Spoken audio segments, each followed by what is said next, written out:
So what do you do when the family outgrows the Charger? You turn to the muscle car of the SUV brigade. On this edition of Test Drive, the Dodge Durango SRT. Anything with an SRT badge means business, and the Durango is no exception. It's best described as a sledgehammer in a silk purse. Crank the Hemi to life, the tailpipes bark, and things get fast in a serious hurry. The look is more aggressive than the Mortal model, and it has the mechanicals demanded of a true muscle car. Having said that, it remains, first and foremost, a versatile three-row ride. Not only does this thing get you where you're going in a hurry, it does so in a very accommodating manner. Great comfort in the middle row, and the third row is surprisingly usable. Not for a long trip, but it beats walking in the rain. The other thing is cargo capacity. Behind the third row, 487 litres, and if you fold everything flat, you end up with just shy of 2,400 litres.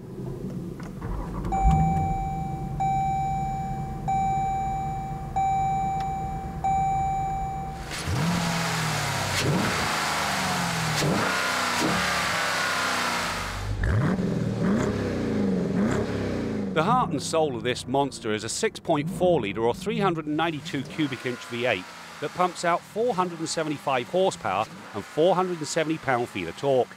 It fires this anger through an 8-speed automatic transmission with paddle shifters to a solid all-wheel drive system that works with a limited slip diff.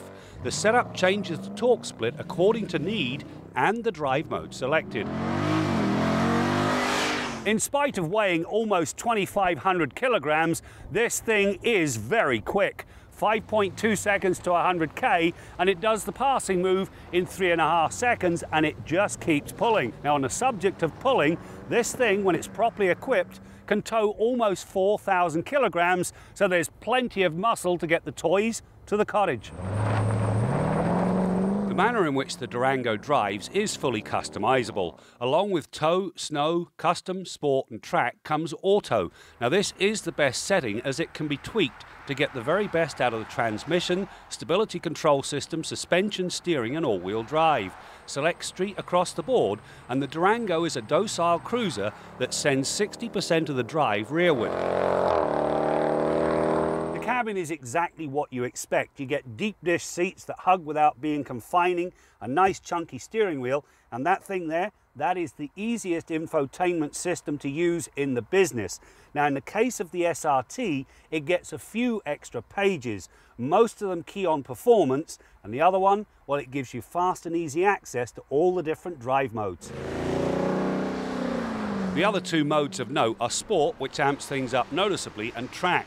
Here it becomes a delightful beast. It not only delivers the best power and sharpest handling, it sends 70% of the drive to the rear wheels, and it turns off the electronic helpers, so be warned. Of course, being an SRT, there is a launch control mode. The SRT tuned suspension works with Bilstein adaptive dampers. These things do a very good job of hunkering the Durango down without sacrificing ride comfort. On the highway, it rumbles along, absorbing road irregularities in stride.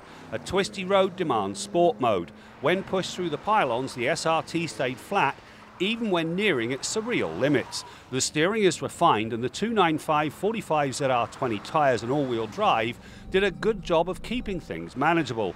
Thankfully, the big Brembo brakes scrub off speed without fading.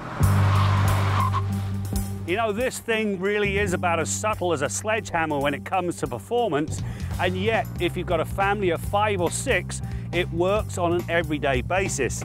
You get the best of both worlds. This is a driver's car, and it also fulfills the family commitment.